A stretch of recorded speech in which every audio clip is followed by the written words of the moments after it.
Assalamualaikum warahmatullahi wabarakatuh. Sahabat pembelajar, hari ini saya masih memberikan penyampaian video pembelajaran di rumah karena dalam posisi masih isolasi mandiri. Kami dinyatakan positif kan hari Sabtu tanggal 12 Juni dan sekarang itu sudah 11 hari. Mudah-mudahan 4 hari ke depan kita ada perbaikan dan insya Allah hari kami sudah swab yang ketiga kita untuk menyatakan negatif atau masih positif. Kami bertiga, istri saya sudah alhamdulillah negatif hasil tadi. Nah, kita akan mencoba mendiskusikan mengenai apa sih sebetulnya materi muatan di dalam hukum tata negara dewasa ini. Kalau ilmu hukum tata negara masa-masa saya kuliah tahun 88-an sampai kemudian tahun 2000-an, tentu saja ruang lingkup mata kuliah hukum tata negara itu sebagaimana yang disampaikan oleh Usep Pranawijaya, yang beliau mengutip buku dari Logeman. Kata Logeman, ilmu hukum tata negara dalam arti sempit, jadi HTN dalam arti sempit itu mempelajari jabatan-jabatan apa yang terdapat di dalam susunan kenegaraan tertentu, kemudian siapa yang mengadakan jabatan-jabatan itu, lalu yang ketiga bagaimana cara memperlengkapi jabatan itu dengan para pejabatnya, lalu apa yang menjadi tugas atau pekerjaan dari jabatan-jabatan itu, kemudian yang kelima apa yang menjadi wewenangnya, lalu bagaimana hubungan kekuasaan antara satu jabatan dengan jabatan lain, dan batasan-batasan apa atau dalam batasan-batasan apa organisasi negara itu menjalankan tugasnya. Itu kita bisa lihat di tulisan Profesor Usep Pranawijaya, hukum tata negara Indonesia di halaman 13 sampai 14. Nah, ruang lingkup hukum tata negara yang dikutip oleh Profesor Usep yang berasal dari Logeman itu paling tidak memperlihatkan bahwa hukum tata negara di masa kami belajar dulu tahun 80 sampai 90-an itu membincangkan dua hal saja, yaitu pertama tentang organisasi negara dan hubungan antar organisasi negara. Sementara kemudian saya ketika menulis buku ini adalah buku Hukum Tata Negara Indonesia Teks dan Konteks, naskah yang semula saya siapkan untuk program penulisan buku teks perguruan tinggi. Dulu ada DP3M dari kementerian yang memberikan program dan saya mendapatkan hibah pada tahun 2000-an itu, 2001, 2002. Lalu kemudian ini dijadikan buku. Nah, saya kemudian menambahkan di samping hukum tata negara itu, ilmu hukum tata negara itu ruang lingkupnya mengatur mengenai organisasi negara dan hubungan antara organisasi negara satu dengan lain, saya menambah juga bahwa hukum tata negara itu mengatur hubungan antar warga negara dengan negaranya. Tetapi apakah ruang lingkup seperti itu cukup, dan apa saja kemudian yang diajarkan oleh hukum tata negara yang 3 SKS di berbagai perguruan tinggi? Saya sendiri di dalam buku ini, pertama yang kita bincangkan di ilmu hukum tata negara Indonesia teks dan konteks ini, di bab 1 itu bicara soal istilah HTN, tentu sebagai mata kuliah yang diajarkan kepada mahasiswa semester 2, semester 3 gitu. Maka hukum tata negara itu harus juga diberikan pemahaman mengenai istilah HTN kan. Istilah HTN ada yang berasal dari bahasa Belanda, bahasa Inggris, tapi kemudian diterjemahkan menjadi hukum tata negara. Kemudian tempat hukum tata negara dalam kerangka ilmu juga dijelaskan. Lalu kemudian definisi atau pengertian hukum tata negara dari berbagai pakar HTN. Kemudian unsur-unsur dan ruang lingkup hukum tata negara itu apa. Lalu hubungan HTN dengan ilmu-ilmu kenegaraan lain. Biasanya dijelaskan hubungan HTN dengan ilmu negara, kemudian HTN dengan HAN, HTN dengan ilmu politik, dan kemudian juga biasanya HTN dengan ilmu-ilmu lain yang objeknya tentang tentang negara. Kemudian dijelaskan juga di bab berikutnya soal sumber-sumber hukum tata negara. Soal sumber hukum tata negara ini penting untuk dibahas karena kata Prof. Bagir kan, sebagaimana yang terus saya kutip di berbagai kesempatan, yang membedakan antara orang yang sekedar tahu hukum dengan ahli hukum itu seberapa dalam penguasaannya mengenai sumber-sumber hukum. Karenanya sumber hukum tata negara juga wajib disampaikan kepada mahasiswa yang menggeluti hukum tata negara. Lalu yang tidak kalah pentingnya, kita juga mempelajari mengenai sejarah ketatanegaraan di Indonesia.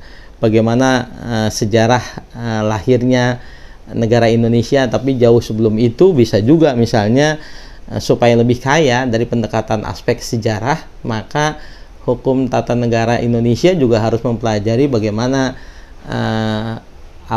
tradisi bernegara yang ada di masa Majapahit, Sriwijaya, Singosari, atau berbagai sumber lain ketika Indonesia belum masuk penjajahan, lalu kemudian bagaimana sistem ketatanegaraan Indonesia di masa Hindia Belanda, lalu perkembangannya sampai kemudian setelah Indonesia merdeka begitu. Nah, bagian berikutnya penting juga dipelajari mengenai teori dan hukum konstitusi. Jadi teori konstitusinya juga dijelaskan, lalu hukum konstitusi dan konstitusionalisme di Indonesia juga dijelaskan. Pada bagian berikutnya, hukum tata negara, ini versi saya tentu dan banyak juga dosen lain, itu mengajarkan konsep-konsep negara. Misalnya bicara soal bentuk negara, bentuk pemerintahan, kemudian juga sistem pemerintahan. Lalu setelah menjelaskan itu semua, yang terpenting lagi mengenai konsep lembaga negara. Ada yang pesan penting dari Profesor Rusadi Kantara PWH bagi para pengajar hukum tata negara kontemporer, itu juga harus bisa menjelaskan kepada mahasiswa kalau berbicara tentang struktur negara, struktur ketatanegaraan, itu biasanya kita membincangkan mengenai hal-hal yang bersifat statis saja.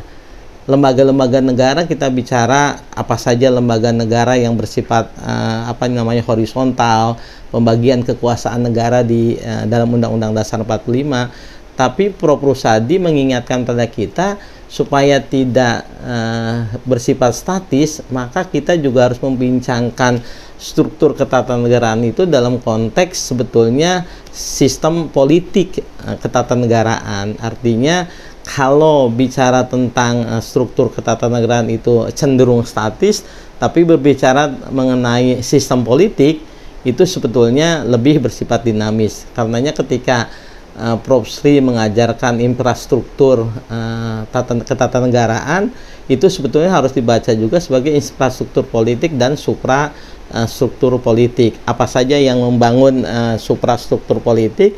Ya, dari infrastruktur politik. Infrastruktur politik itu adalah media massa, kelompok kepentingan, partai politik, tokoh-tokoh politik, lalu kemudian diseberangkan melalui pemilihan umum. Lalu pemilihan umum itu kan berasal dari sistem kepartaian. Nah, pembelajaran hukum tata negara, ilmu hukum tata negara harus juga mengajarkan kepada siswanya itu mengenai bagaimana sistem kepartaian, kemudian bagaimana sistem kepemiluan, sistem pemilihan umum, lalu kemudian bagaimana itu membentuk sistem pemerintahan yang oleh Maurice Duverger atau Maurice Duplessis itu kata Prof. Rusadi disebut dengan ilmu stasio-perspektivo parliamentologi, yang menceritakan bagaimana partai politik atau sistem kepartaian diseberangkan oleh sistem pemilu kemudian mengisi sistem parlemen. Itu yang kemudian siklus daur dari sistem keparlemenan atau parlementologi.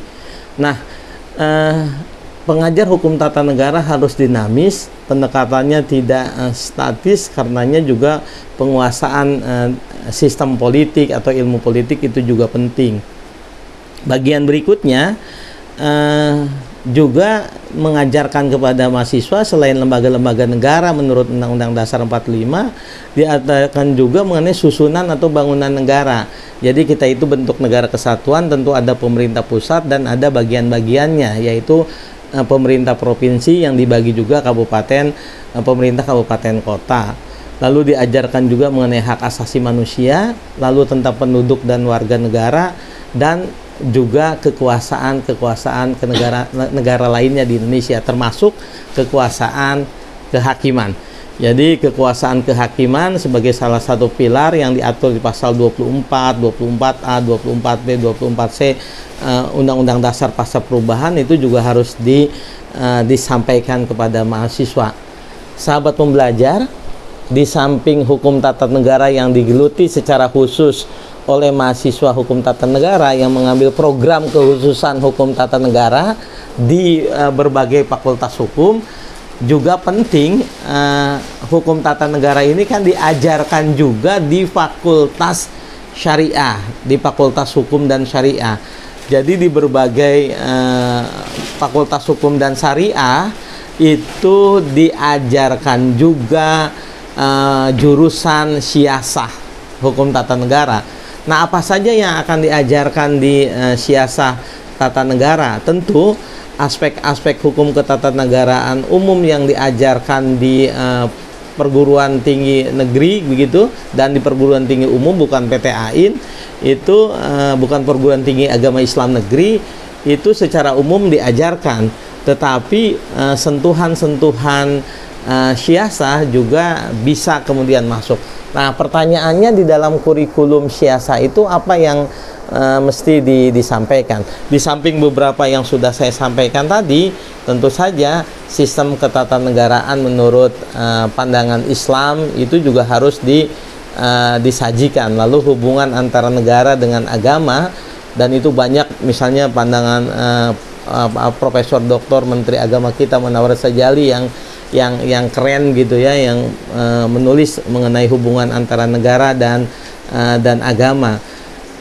Saya tentu saja tidak bermaksud untuk menggurui teman-teman siasah, tetapi apa yang saya sudah sampaikan, paling tidak ada 12 bab di dalam buku saya, maka itu juga penting seluruhnya diajarkan di jurusan siasah HTN di Fakultas Syariah dan Hukum di PTAIN atau PTA di seluruh Indonesia.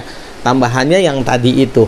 Nah, perkembangan yang terbaru, bagaimana kemudian perkembangan terbaru ini tidak hanya bagi teman-teman PTAIN, tetapi juga bagi seluruh mahasiswa hukum tata negara. Apa sih perkembangan terbaru? Kita juga tidak bisa menafikan konvergensi antara hukum tata negara nasional dengan hukum internasional. Ada dua profesor yang secara bersamaan di Unpad, Profesor Dr. Suswi dengan Profesor Dr. Atif Latiful Hayat, SHLLM, dua-duanya, kalau tidak salah keduanya lulusan Unpad dan Australia. Beliau keduanya melakukan orasi guru besarnya, dan keduanya seperti bersambut-sambutan begitu. Yang satu karena pendekatan hukum internasional menyampaikan pentingnya hukum internasional bagi hukum nasional, perkembangan. Prof. Susi sebaliknya juga menceritakan bagaimana perkembangan-perkembangan baru dalam ilmu hukum tata negara. Apa yang saya maksudkan, tentu saja pembelajaran hukum tata negara juga harus memasukkan misalnya aspek-aspek organisasi internasional. Itu penting sekali, karena bagaimanapun kita sekarang ini konvergensi, hubungan, kolaborasi antar satu negara dengan negara lain penting. Perbandingan hukum tata negara itu juga penting. Saya waktu S1 diajarkan langsung di Imam Bonjol oleh Profesor Dr.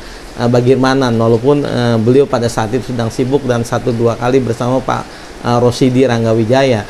Beliau mengajarkan bagaimana perbandingan hukum tata negara yang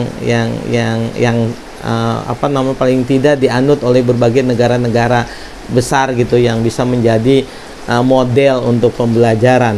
Nah, kemudian di samping juga mengenai perkembangan organisasi internasional gitu ya, ada lagi yang penting, misalnya kita juga memahami adanya multinational korporasi, di mana posisi lembaga-lembaga bisnis internasional yang kecenderungan ia mempunyai warga negaranya lebih luas dari negara. Misalnya perusahaan besar yang ada di Singapura tetapi ekspansinya sampai hal seperti ini tentu juga mesti disampaikan. Bagian yang terakhir yang tidak kalah pentingnya adalah metode pendekatan pembelajaran. Apa yang dimaksud dengan metode pendekatan pembelajaran? Mempelajari hukum tata negara, kita tidak melulu itu belajar mengenai aspek-aspek dari negara dalam arti positif yang dianut oleh suatu negara, Indonesia misalnya, HTN Indonesia. Tetapi pendekatannya itu juga harus multidisipliner. Jadi kita mesti melakukan pendekatan melalui pendekatan sejarah hukum, kemudian pendekatan ilmu politik, lalu pendekatan perbandingan, dan juga yang tidak kalah pentingnya itu juga melakukan pendekatan yang digunakan untuk melakukan penafsiran-penafsiran. Sahabat pembelajar, minggu yang lalu saya di rumah online melakukan bintek mengenai hukum acara Mahkamah Konstitusi. Ini juga perkembangan baru karena dari putusan-putusan Mahkamah Konstitusi kita bisa memahami bagaimana dinamisnya konstitusi dan konstitusionalisme di Indonesia. Sesuatu yang juga tidak boleh dilupakan ketika menyusun kurikulum hukum tata negara. Jadi sahabat pembelajar, video pembelajaran kali ini sangat luas. Kita berdiskusikan tentang bagaimana sebetulnya aspek-aspek ilmu hukum tata negara sekarang dan di masa yang akan datang. Saya pikir itu mudah-mudahan ada manfaatnya. Assalamualaikum warahmatullahi wabarakatuh.